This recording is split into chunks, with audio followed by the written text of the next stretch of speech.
ꯑꯍꯥꯟꯕꯗ ꯃꯔꯨꯑꯣꯏꯕ ꯄꯥꯎ ꯈꯨꯟꯅꯥꯏ ꯑꯁꯤꯅ ꯇꯨꯡꯗ ꯀꯔꯤ ꯑꯣꯏꯔꯛꯀꯅꯤ ꯍꯥꯏꯕꯁꯤ ꯉꯁꯤ ꯐꯥꯎꯕ ꯈꯟꯕ ꯉꯝꯗ꯭ꯔꯤꯕ ꯑꯁꯤꯅ ꯈꯨꯟꯅꯥꯏ ꯑꯁꯤ ꯃꯨꯠꯈꯤꯕꯗ ꯉꯛꯅꯤꯡꯉꯥꯏ ꯑꯣꯏꯗꯦ ꯖꯣꯏꯀꯨꯃꯥꯔ ꯃꯅꯤꯄꯨꯔꯒꯤ ꯑꯣꯏꯅ ꯁꯥꯏꯕꯔ ꯀ꯭ꯔꯥꯏꯝ ꯐ꯭ꯔꯣꯗꯀ ꯃꯔꯤ ꯂꯩꯅꯅ ꯂꯨꯄꯥ ꯀ꯭ꯔꯣꯔ 15 ꯍꯦꯟꯅ ꯃꯥꯡꯈ꯭ꯔꯦ ꯍꯥꯏꯅ ꯔꯤꯄꯣꯔꯠ ꯇꯧꯔꯤ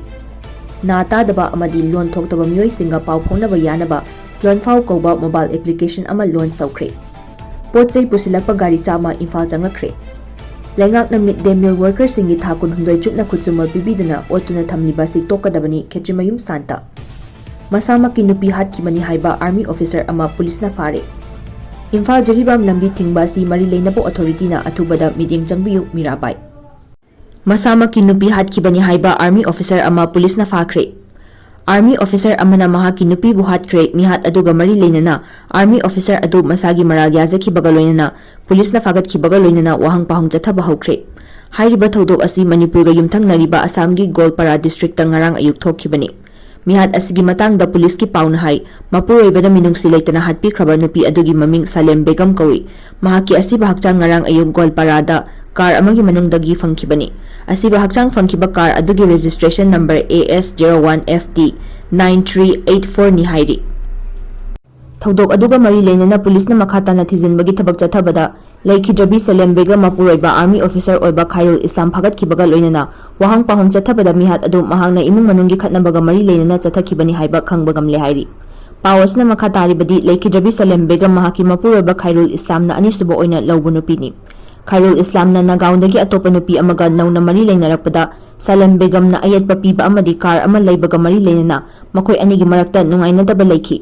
थौदोक अदुना मरम ओइरगा मखोय अनिगी मरक्ता निंगाई संदानखि हाइना पुलिसना वाहंग पाहंग चथबदा खंगबा ngamखि मखाताना पुलिसना थिजिनबगी थबक चथबदा मिहात अदुगा खैरुल इस्लामगी मनाव नुपा थोकपा इजामुल अमदी जहेर अली चेनई हाइबा खंगबा ngambगा लोइनना जहेर अलीना नहान नुमिदांग पुंग 4:40 ताबा मतमदा नमदुना पुरखिबनि लोइनना मिसी अदुबु एक्सीडेंट अमा मालहन्नबा थौरांग तौबगा लोइनना चथखिबनि हाइबा खंगबा ngamle हौजिक मखाताना थिजिनबगी थबक चथरी हाइरि पोचै पुसिलकपा गाड़ी 100 Imphal चंगलखरे ngasi ayuk pung 3:30 rom taba matamda 109 CRPFC company na ngak senduna petrol diesel LPG amadi atai chana thaknaba potlamsing pusilakpa gari 100 imphal gi damak jiribam thadokre haina aikhoi gi jiribam paumina pirakpa pau amana hairi pau asina hai gari 100 asigi manungda LPG bullet 9 petrol tanker 19 diesel 18 mix ama LPG cylinder gari 10 punna 64 ni aduga chana thaknaba potlamsing pusilakhiba gari 36 gi manungda FCI gi 10 gehu gari 10 थुम गाड़ी अमा army goods गाड़ी अमा यावरी हाइरि मणिपुर की ओइना cyber crime fraud का मरी लेनबा लुपा करोड़ 15 हेना मांगख्रे हाइना रिपोर्ट तौरी मणिपुर स्टेट असो साइबर क्राइम फ्रॉड न मरम ओइदुना यामलबा सेंफम कया मांगबगी थौदोकसिंग लेप्तना थोकली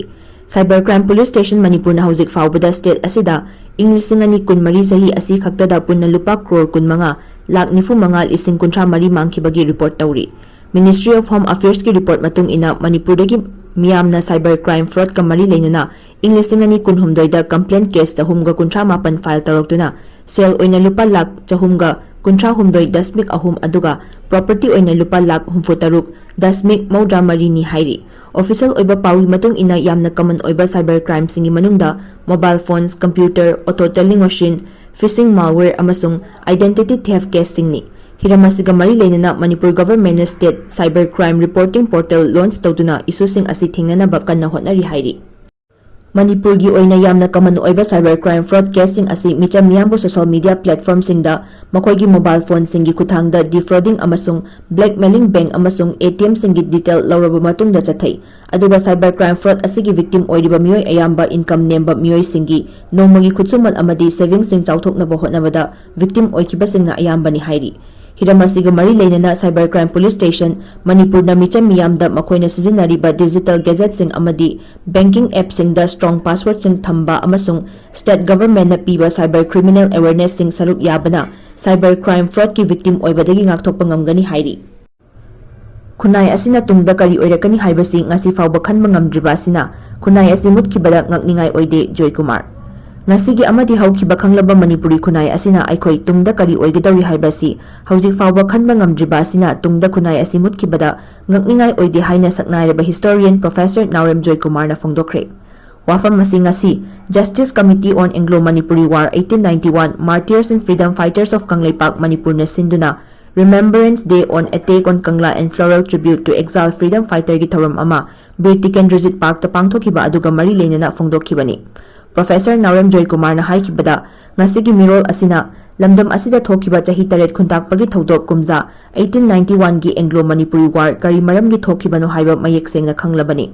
Thokiba thodok animak ruling class ki marakta amana ama punungsinadaba punba yadabana achawba maram ama oiraga thokibani. Makhoi masal gi marakta yanadaba aduna maram oiraga micha miyam wahankhibani. Ngasi lamdam asida thengnariba asina lengak sasan pairiba singi marakta mot manaraktaba chawkri munabana maram oiraga leibak irang thokanduna micha miyam wahanbani. Punsinba ngamdaba amaga wakhal tanaba ngamdrabadi tungda hena akaiba ama oirakani. Aina heli aina haiba ingadabani aina hairiba si authority ni haiba oiragadi aikhoigi khunai asi chawkhatpa ngamloi haina Professor Naurem Joy Kumar na phongdokhi. Ngasigi thoram aduda independent researcher Professor K Jugindro Jamandar Jingsubam Ningthobagi descendant Angomcha Jingsubam Laicha Luwang Ningtho Colonel Maisnam Samugi descendant Maisnam Ibochauba Justice Committee on Anglo Manipuri War 1891 gi Martyrs and Freedom Fighters of Kangleipak Chairman Joy Chandra Konthau Jamyauna lamdam asida lairiba lupsing amadi lanai miyoi kyana saruk yakhi. Anglo Manipuri War 1891 gi laikhidraba athobasingi mafamda hikat leikat tambana ngasigi thoram adugi maru oiba thoram sing oikhi. Deaf and Mute School Takil gi Golden Jubilee Thoram Pangthokre. Na tadaba amadi lon thoktaba miyoi singa pau phaunaba yaba lon fau koba mobile application ama launch tawkre.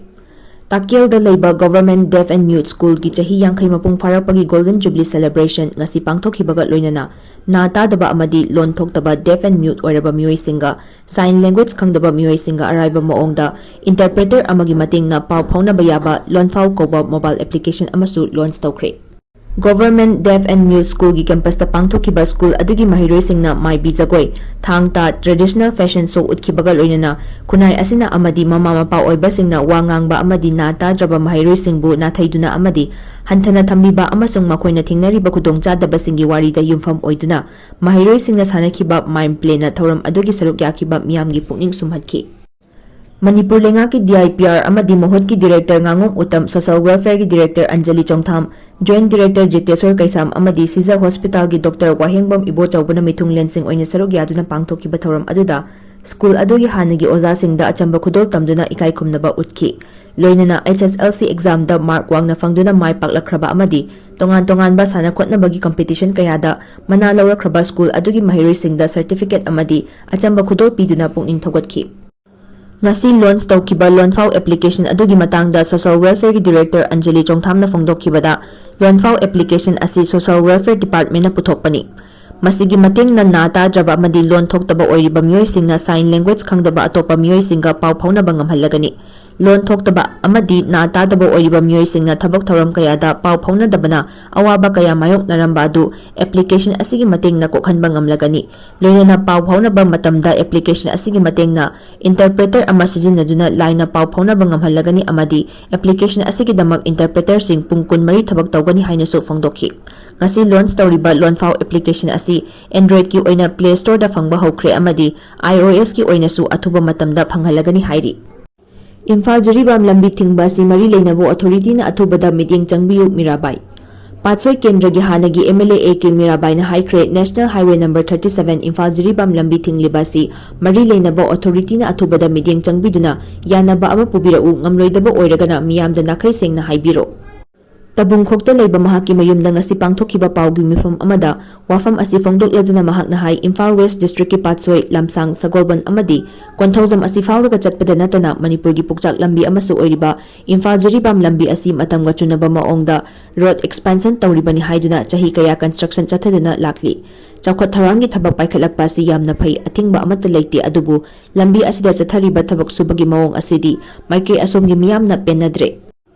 National Highway number 37 thingzinbagi khongjang changsiliba asisu handaki asina ahanba nate mamangda su kayarak hanna lambi thingbagi khongjang asi changsinba laikhrabani adubu ngaihaki oina yasinaba puraki basna maram oiraga ngasidi lambi asigi nakyata leiriba miyam amadi lambi nakalda dukan famlibasing lambigi ufulna leiba ngamnadre nong daragana leikhomna chatpa yadaba nungsa saragana ufulna leiba ngamdabagi fibam amada miyamna khanglaklibasi matam kuire. Hojik National Highway asida miyam tholaktuna lambi thingbagi khongjang changsiliba si ngasi ka tharaga numit marini sukre.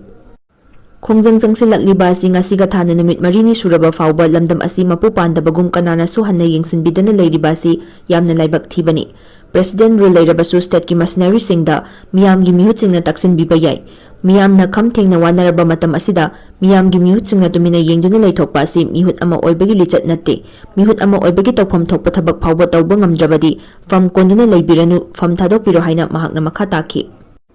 Leingakna midday meal gi workers singda tha kunhumdoi chupna kutsumal pibidana otuna thamlibasi tokadabani. Ketchamayum Santa. All Manipur Midday Meal Workers Union gi mga suba conference ngarang Bisnupur town da leiba kiyam basanglenda union asigi hanigi president oiramba masagi chahi marfu mangarom suraba sanasam maino maitena mairachu khatuna haudokre. Tharam aduda wangangloi oina saruk yakiba Center of India Trade Union gi Manipur State Committee gi convener Comrade Ketchamayum Santana Midday Meal Workers singi kathokpana government school sing fagathanbani. Adubu makhoi asi leingakna thakun humdoi chupna khutsumal pibidana otuna thamli masik tokadabani haina fongdokre.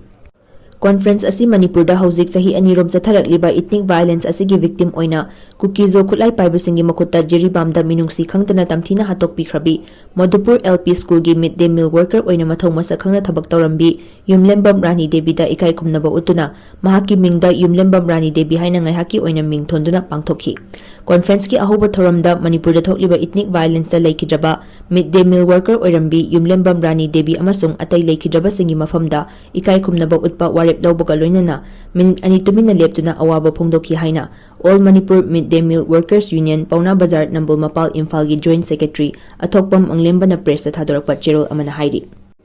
Cherol asina hai Manipur pumbagi jiri bamyauna delegate chahum romna saruk yaduna pangthokiba thoram aduga mari leinana Comrade Ketchamayum Santana fongdokibada midday meal workers singna kathokpana government school sing fagathanbani adubu lengakna makhoigi fangpham thokpo honorarium thakun humdoi chupna pibidana ottuna thambiri makhoida social security benefit pibide nungtigi angang singbu school da chak enjang thongduna pija pitak tawbada natana kon lik fengba loisin khomjinba tawbagi damak thada supna tagi lupa lising ama khaktang honorarium oina maming tagi oina pibiri.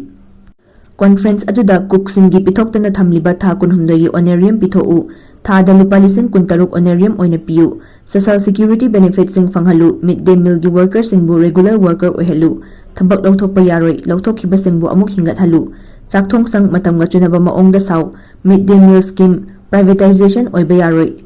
labor court ahum hangdu angang singbu afaba chak enjang bijanaba silu haibana chingba charter of demand ama union gi joint secretary athokpa manglembana pukhatlakpadagi pass tawki hairi.